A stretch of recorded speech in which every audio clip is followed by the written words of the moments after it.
Being English classes, your master key towards perfection.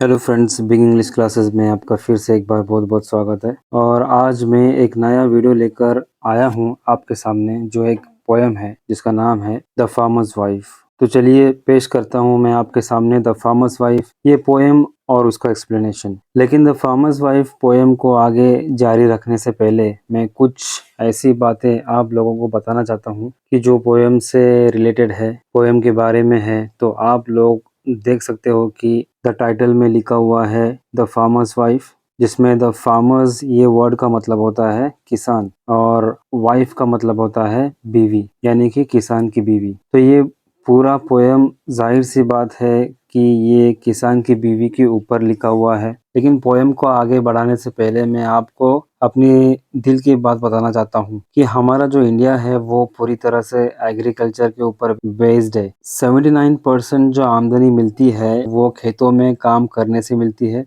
इसीलिए India को agricultural country कहा गया है। और इंडिया को जो मुनाफा होता है, यानी कि जो जीडीपी में सबसे ज़्यादा जो शेयर, यानी कि सबसे ज़्यादा जो मुनाफा होता है वो एग्रीकल्चरल सेक्टर की वजह से होता है। लेकिन अगर आप इंडिया के फार्मर्स को और बाहर गांव के फार्मर्स, यानी यूरोपियन कंट्रीज के या किसी और फॉरेन कंट्रीज के फार्मर्स के साथ में अगर तुलना करोगे तो हमारे इंडिया के फार्मर्स की जो हालत है वो बहुत ही खराब है। उसके कई कारण हो सकते हैं। सबसे पहले कारण तो मैं यही कहूँगा कि शायद क्लाइमेटिकल रीजन, यानी कि क्लाइमेटिकल फार्मिंग करते हैं लोग, किसानी करते हैं, तो वहाँ के जो हालात होते हैं, क्लाइमेट की जो हालात होते हैं वो शायद ठीक नहीं होते। जैसे कि समझो, अगर ज़्यादा बारिश हो जाए और उस पर्टिकुलर फसल को ज़्यादा बारिश की ज़रूरत नहीं है, अगर उस फसल को ज़्यादा बारिश की ज़रूरत नहीं है तो फसल खराब हो जाएगी। अब हमारे इंडिया में ऐसे बहुत सारे किसान हैं जो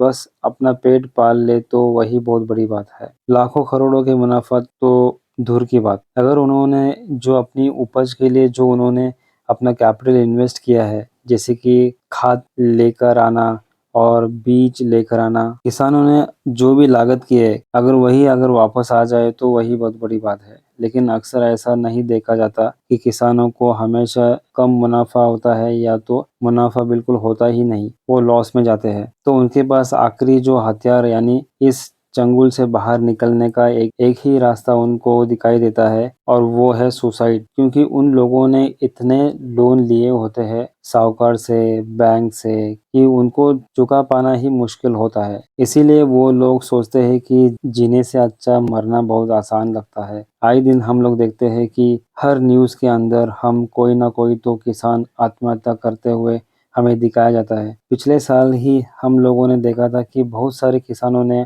आत्महत्या कर ली थी किसी एक प्रदेश में। ऐसा कोई इंसान जो कमाता हो और वही कमाने वाला हो और सारी जिम्मेदारियां उसी पर हो, जैसे कि कोई पिता हो या कोई बड़ा भाई हो या कोई और, जब कोई ऐसा इंसान का हाथ सदस्यों के सर से चला जाता है तो उन सदस्यों के दिल पर क्या बीतती होगी ये बताना बहुत ही मुश्किल है। तो चलिए पोएम की तरफ आते हैं। अब द फार्मर्स वाइफ, ये जो पोएम है, ये पोएम लिखा है वो एक औरत है और जिसका नाम है वोल्गा। वोल्गा एक पेन नेम है, यानी कि एक टोपन नाम दिया गया है। इनका नाम कुछ और है, एक ऐसी पोइटिस्ट जो गुंटूर आंध्र प्रदेश से उसका ताल्लुक है। तो चलिए आगे बढ़ते हैं प्री रीडिंग एक्टिविटी की तरफ। Lakhs of farmers have committed suicide in our country. बहुत सारे फार्मर्स ऐसे हैं, अभी तक पता नहीं कब से हमारे जो किसान भाई है वो हमारे देश में सुसाइड करते आ रहे होंगे। मैंने बताया था कि कारण कुछ भी हो सकता है। कारण शायद बारिश ना गिरने की वजह से हो, या ओले गिरने की वजह से हो सकता है, बर्फबारी गिरने की वजह से हो, या किसी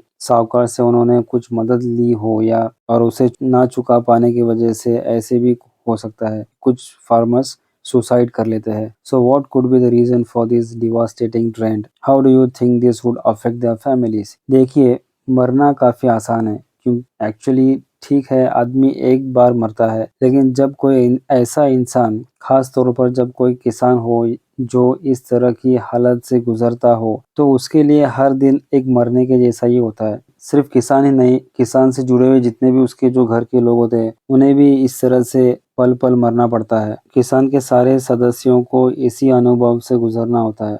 तो चलिए आगे बढ़ते हैं और देखते हैं इस किसान के जो व्यथा है, जो बीवी की जो बातें हैं, यहाँ पर पिक्चर में आप देख सकते हो। ये जो साहूकार लोग होते हैं ना, जब किसी को लोन देते हैं तो जब चुकाने का वक्त आता है तो वो हर तरीका अपनाना, षड्यंत्र या जो भी आप बोल सकते हो वो अपनाने की कोशिश करते हैं। और यहाँ पर आस-पास पिक्चर में देख सकते हो कि औरतें हैं, बैठी हुई है। जब कोई मरता है तो आस-पास के गाँव के रिश्तेदार आ जाते हैं, जो उस किसान के नज़दीकी रिश्तेदार होते हैं। और ये जो किसान आप देख सकते हो, उसकी लाश, किसान की लाश यहाँ पर पड़ी हुई है पिक्चर में। तो चलिए देखते हैं आगे क्या कहना चाहते हैं बीवी उस किसान को, उस डेड बॉडी को। हालाँकि ये जो पोएम है, ये पोएम नहीं है, ये एक ऐसी बात है जो किसान की बीवी के मुँह से निकल रही है, उस वक़्त जब उसका पति मर चुका हो। हमारी इंडिया में ऐसे बहुत सारे ऐसी औरतें हैं, जब वो अपने असदस्य खोती है तो उसके लाश के सामने बैठकर रोती है, रोते-रोते बात करती है। अपने पति के लाश के सामने बैठकर पति से बातचीत कर रही है। अपना जो रंज, जो गम है, अपनी जो कंप्लेंट है वो अपने पति को बता रही है। उस वक़्त जब वो किसान अर्थी पर लेटा हुआ है और इसी को एक पोएम के रूप में जो पोएटेस है वो दर्शाना चाहती है। तो चलिए स्टार्ट करते हैं। You are virtuous and you are gone. Virtuous का मतलब होता है जेंटलमैन, एक सभ्य इंसान, एक नेक दिल इंसान। Poor sinner that I am, remain before your creditors. अब क्रेडिटर्स का मतलब ये होता है कि जब कोई किसी से उधारी लेता है, उधारी देने वाला जो इंसान होता है उसको क्रेडिटर्स बोलते हैं। तो इस पोएम में जो किसान है उसने साहूकार लोगों से पैसे उधार लिए थे और वो जो औरत है वो अपने किसान की लाश के सामने कह रही है कि तुम अच्छे इंसान थे इसलिए तुम चले गए। तो वो क्या कहती है कि तुम तो चले गए, अब तो तुम इस चंगुल से निकल गए हो, इस दुनिया के जो जिद्दोजहद और तकलीफ से तुम छुटकारा पा चुके हो, लेकिन तुमने मुझे इन साहूकारों के सामने लाकर फेंक दिया है। Poor sinner that I am, remain before your creditors, unable to bend your head. तुम पूरी जिंदगी शान से चले, कभी अपना सिर किसी के सामने नहीं झुकाया।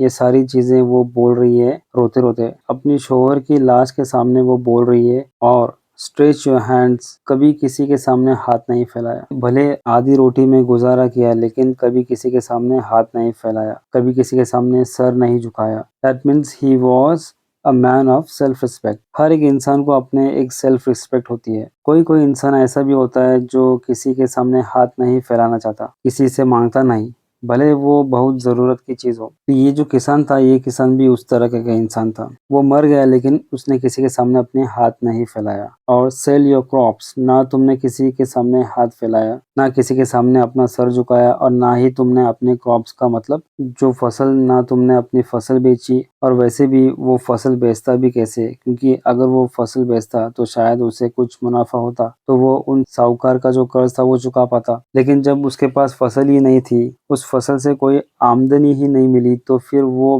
बेचारा करता भी तो भी क्या। देखो, जब भी कोई इंसान, घर का कोई परिवार या कोई सदस्य जब किसी से उधार लेता है और वो इंसान मर जाता है, तो फिर जो उधारी देने वाले लोग होते हैं वो उसके बाद जो लोग होते हैं, तो कोई बाप हो जिसने किसी से उधारी ले ली हो, अब बाप मर गया हो तो फिर वो उधारी देने वाला किससे पैसे चुकता करेगा। और बट ऑब्वियस है कि वो बेटे से पैसे चुकता करेगा। तो यहीं पर भी वैसा ही हुआ है, बीवी से वो पैसे वसूल करने की बारी आई। You crossed over, crossed over का मतलब होता है तुम चले गए, तुम इस दुनिया से निकल गए। But I was born with a head band. वो ये कहती है कि तुम पूरी जिंदगी अपने सर को उठाकर चले, कभी किसी के सामने सर नहीं झुकाया, लेकिन मैं तुम्हारी जैसी नहीं हूँ। मुझे हर वक्त पूरी जिंदगी सर झुकाकर रहना पड़ा। जब से मैं पैदा हुई थी, अपने पिता के सामने और दूसरे सदस्यों के सामने हमेशा मुझे सर झुकाकर चलना पड़ा, और आज भी ऐसा ही हुआ है मेरे साथ। तुम्हारी ऐसी हरकत की वजह से मुझे लोगों के सामने सर झुकाकर चलना पड़ रहा है। अ हैंड आउटस्ट्रेच्ड,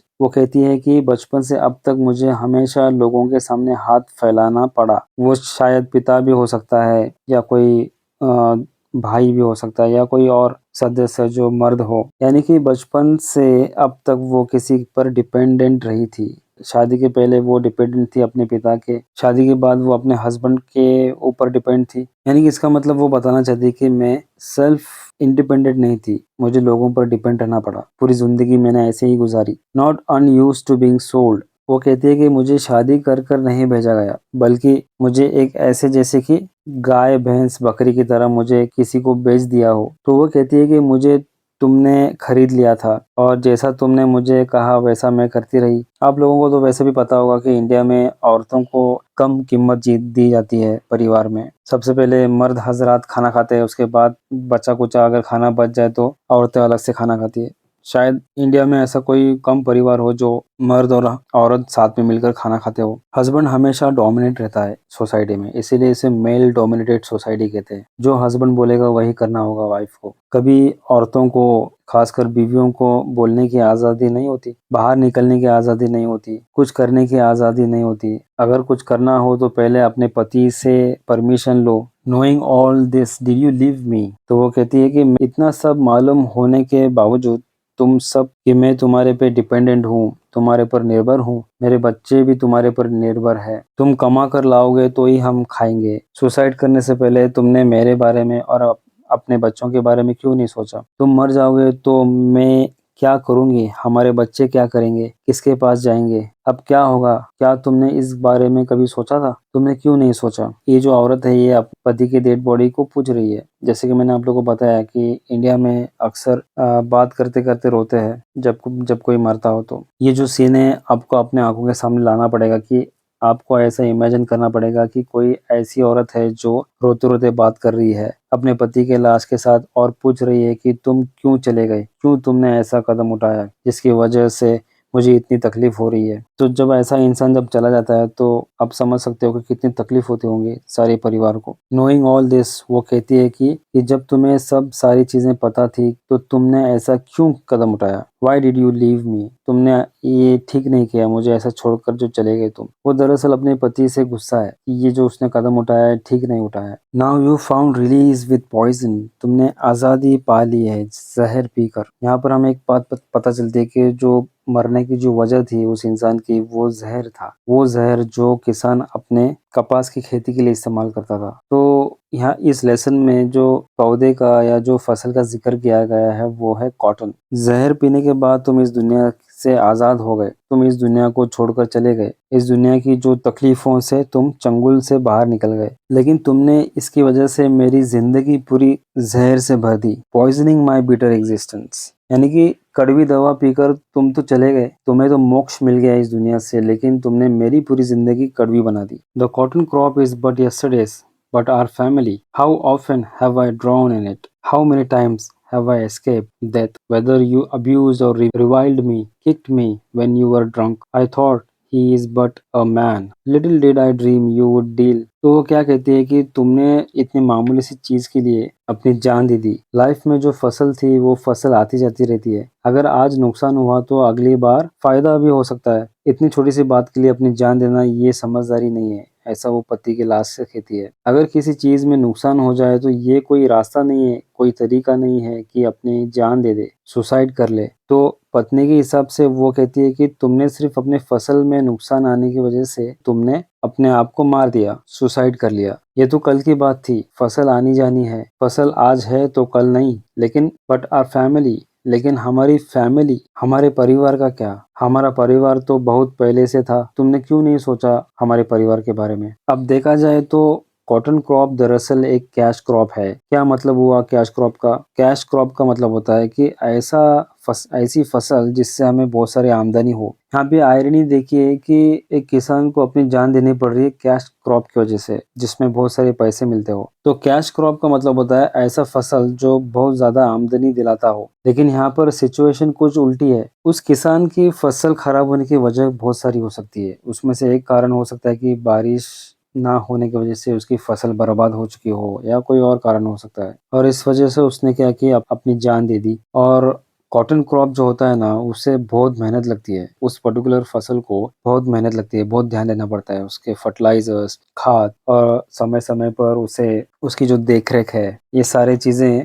बाकी फसल के मुकाबले ज्यादा देखना पड़ता है। तो ऑब्वियसली जो किसान है इस पोएम में, उसने कॉटन क्रॉप के जो बीज होती है उसे खरीदने के लिए साहूकार से थोड़ी बहुत उधारी ली होगी। उसके बाद जो फर्टिलाइजर्स होते हैं यानी खाद वगैरह जो होती है वो डालने के लिए, और पेस्टिसाइड्स यानी जो कीटनाशक जो होती है उन सारी चीज़ों के लिए इस किसान ने शायद पैसे लिए होंगे और फसल बर्बाद होने के बाद ऑब्वियसली उस किसान को बुरा लगा होगा। तो ये जो पोएम है दरअसल ये हमारे जो इंडिया की जो प्रेज़ेंट सिचुएशन है किसानों की वो दिखा रही है। तो जैसे कि मैंने बताया कि इस तरह की जो फसल होती है उसे ज़्यादा लागत लगती है और फिर जब वक़्त आता है इस तरह के फसल को काटने का, उस वक़्त भी बहुत सारे लोगों की या बहुत सारे मज़दूरों की ज़रूरत पड़ती होंगी तो उसके पैसे मज़दूरों को देने के लिए कि खेती करना इतना आसान नहीं है, जैसे कि हमें लगता हो। हमें क्या लगता है कि सिर्फ़ बीज बो दो और बस हमारा काम हो चुका, वो फसल अपने आप बढ़ती जाएगी। लेकिन ऐसा नहीं होता, हमें बहुत एक छोटे बच्चे की तरह उस फसल को ध्यान देना पड़ता है। खेती में सबसे पहले हमें इन्वेस्टमेंट करना होता है, तब जाकर हमें उसका फल मिलता है, यानी कि अपने पैसे लगाने होते हैं। कितना मुश्किल होता होगा ऐसे किसान को जो अपने जेब से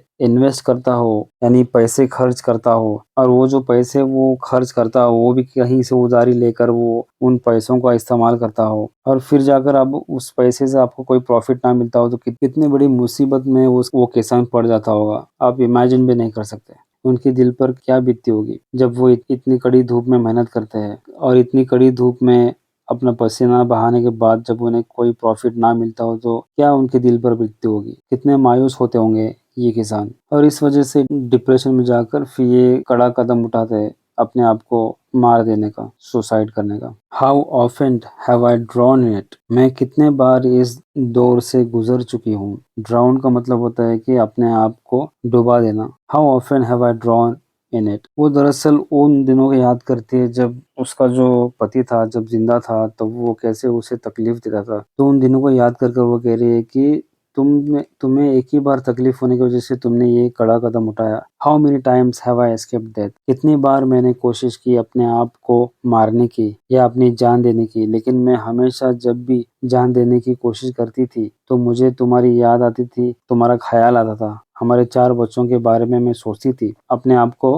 रोक देती थी। लेकिन तुमने तो ऐसा नहीं किया, तुमने तो हमारे बारे में सोचा भी नहीं, हमारे बच्चों के बारे में भी नहीं सोचा। तुमने ज़रा भी नहीं सोचा कि तुम्हारे मरने के बाद हमारा क्या होगा। वेदर यू अब्यूज्ड और रिवाइल्ड मी, रिवाइल्ड का मतलब होता है इंसल्ट करना और अब्यूज का मतलब होता है गाली गलौज करना। जब कोई किसी को गाली देता है उसे अब्यूजिंग बोलते हैं। हमारे इंडिया में जितने भी किसान हैं वो दिन भर मेहनत करते हैं, मजदूरी करते हैं दूसरों के खेतों में और फिर घर लौटते वक्त रास्ते में जो दारू की दुकान होती है वहां पर जाकर वो सारे पैसे खर्च करते हैं और घर जाकर अपने बीवी बच्चों को मारना, गाली गलौज करना, ये सारी चीजें करते हैं। तो एक टिपिकल एक ऐसा एक चेहरा बन चुका है हमारे इंडिया के किसानों का और जिसमें जो ये जो किसानों की जो बीवियां होती है ये पीस रही होती है। यहाँ पर भी ये जो किसान की जो बीवी है वो भी अपना दुखड़ा उसके सामने बता रही है कि तुम जब जिंदा थे तो तुम आते थे और हर रोज मुझे ये जो जिंदगी थी तुम्हारे साथ रहने की ये जहन्नम की तरह लगती थी। कई बार मैंने अपने आप को मारने की कोशिश की लेकिन हर वक्त मुझे ये ख्याल आता था अपने बच्चों के बारे में, तुम्हारे बारे में कि मेरे बाद तुम्हारा क्या होगा। लेकिन तुमने ऐसा नहीं सोचा, तुम खुद गर्ज निकले, ऐसा वो अपने किसान पति को कहती है। ये जो किसान भी होते हैं ना ये क्या करते हैं, ये अपना दुख भूलने के लिए दारू पीते हैं लेकिन फिर धीरे धीरे वो दारू के ऐसे शिकंजे में फंस जाते हैं कि दारू के बगैर फिर उनका गुजारा नहीं होता और इस तरह से दारू में अपना पूरा पैसा बर्बाद कर देते हैं लोग। वैसे भी वो लोग साहूकार से पैसे लेकर बर्बाद हो चुके होते हैं और दारू के चंगुल में फंसकर फिर और बर्बाद हो जाते हैं और फिर धीरे धीरे वो घर के एक सामान बेचना शुरू कर देते हैं। फिर नौबत यहाँ तक आती है कि उन्हें अपने बीवियों के जो जेवरात होते हैं उनको भी बेच देते हैं। तो वो कहती है कि तुम मुझे गालियां देते थे, मुझे इंसल्ट करते थे लेकिन फिर भी मैं तुम्हारे साथ रही। मैंने कभी ऐसा नहीं सोचा कि मैं इससे छुटकारा पा लूं और छुटकारा पाने के लिए मैं मर जाऊं। You kicked me when you were drunk, जब तुम घर आते थे दारू पीकर तो तुम मुझे मारते थे। तुमने तो कितने बार दारू पीकर मुझे लात मारी होगी, कितने बार तुम मुझे मारा होगा, लेकिन मेरे पास सहन शक्ति थी, मैंने कैसे भी कर इसे सहन कर लिया। I thought he is but a man, मैंने सोचा कि तुम तो यानी मेरे मर्द हो, तुम्हें मुझसे ज्यादा ताकत होनी चाहिए थी, तुम्हें मुझे संभालना चाहिए था, लेकिन तुम खुद ही मर गए। मर्द होने के बावजूद तुम सारे हालातों से हार मान कर तुमने सुसाइड कर लिया। वो कहती कि तुमने मुझे मारा पीटा, गालियां दी, सब कुछ किया लेकिन फिर भी मैं तुम्हारे साथ रही। लिटिल डिड आई ड्रीम, ख्वाब में भी मैंने ऐसा सोचा नहीं था कि तुम इस तरह से कदम उठाओगे। Little did I dream you would give me a dead blow like this, death blow यानी कि एक झटका, तुम्हारे इस कदम की वजह से मुझे बहुत बड़ा झटका लगा है। मैंने कभी ख्वाब में भी नहीं सोचा था कि तुम इस तरह से अपनी जान दे दोगे। True, the crop was gone, the crop was gone, the debt remained, our dignity hit the dust, our hearts turned into water. But how did you imagine my back would bear the burden of 4 children? You saw your crop destroyed. What of the harvest of my womb? Can I leave them to the wind like worm-eaten cotton pods? तो यहाँ पर वो कहती है, True, the crop was gone. वो कहती है, इसमें कोई शक नहीं है कि तुम्हारी जो फसल थी वो बर्बाद हो गई, मैं मानती हूँ, लेकिन जो कर्जा तुमने उस फसल के लिए लिया था वो अभी भी बरकरार है। तुम्हारे बाद मुझे चुकता करना होगा, क्योंकि तुम्हारे मरने से ये कर्जा तुम्हारे साथ तो नहीं चला गया। अब वो कर्जा जो तुम्हारे कंधों से मेरे कंधों पर आ गया, अब ये बोझ मुझे सहना होगा। द डेट रिमेंड, लेकिन जो उधार तो वो बाकी रहा, और dignity hit the dust. Dignity का मतलब होता है कि जो आत्मसम्मान होता है उसको कहते हैं डिग्निटी। और वो कहती है कि तुम्हारी वजह से मुझे मेरा जो आत्मसम्मान था वो चला गया। लोग मुझे उंगली उठाकर देखेंगे कि ये जा रही है जिसका पति ने आत्महत्या किया था, ऐसे लोग अभी कहेंगे। तो यहाँ पर डिग्निटी का दूसरा मतलब होता है इज्जत, सेल्फ रिस्पेक्ट। लोगों के नजर में जो इज्जत थी, हमारी जो इज्जत थी, तुमने उसे बर्बाद कर दी सुसाइड कर कर। तुम्हारे इस बेवकूफाना कदम की वजह से हम लोग अब हंसने का कारण बन चुके हैं। डिग्निटी हिट द डस्ट का दूसरा मतलब ये होता है कि तुमने मेरी इज्जत को मिट्टी में मिला दिया, मुझे कहीं का भी नहीं छोड़ा। क्योंकि सुसाइड करना ये कायरों की एक आदत होती है। और हार्ट्स टर्न टू वाटर, इसका मतलब हमारी जो फीलिंग्स है अब पानी बन चुकी है। हमें अभी लोगों के जो ताने हैं वो अभी सहन करने पड़ेंगे और हमारे दिल को मजबूत करना पड़ेगा। Turn to water. But how did you imagine my back would bear the burden of 4 children? तो वो किसान की जो पत्नी है वो पूछती है कि तुमने कैसे सोच लिया कि 4 बच्चों को यतीम छोड़कर तुम आत्महत्या कर लोगे? ये 4 बच्चों का जो बोझ है उसे मैं कैसे सहन कर सकती हूँ, मैं कैसे संभालूंगी? तुम तो चले गए, लेकिन मैं तो एक ऐसी औरत हूँ जो तुम्हारे बिना कुछ नहीं कर सकती, क्योंकि मैं हमेशा दूसरों पर निर्भर रही हूँ। बचपन में मैं माँ बाप पर निर्भर थी और फिर शादी के बाद तुम पर, लेकिन अब तुम नहीं रहे, अब मैं किसके सहारे रहूंगी? तो ये जो बातें हैं वो अपने पति की लाश के साथ कह रही है। अब मैं किसके सामने हाथ फैलाऊंगी? इन 4 बच्चों को मैं कैसे पालूंगी? देखिए, आज के जमाने में एक बच्चे को पालना भी बहुत मुश्किल है, और यहाँ तो 4 बच्चे हैं और वह भी एक अकेली औरत। आप इमेजिन कर सकते हो कि ऐसी औरत 4 बच्चों के साथ कैसे वो संभालेगी। आपने फिल्मों में भी देखा होगा कि जब किसी माँ का पति मर जाता है या किसी कारण से पति छोड़कर चला जाता है तो वो कैसे मेहनत करके अपने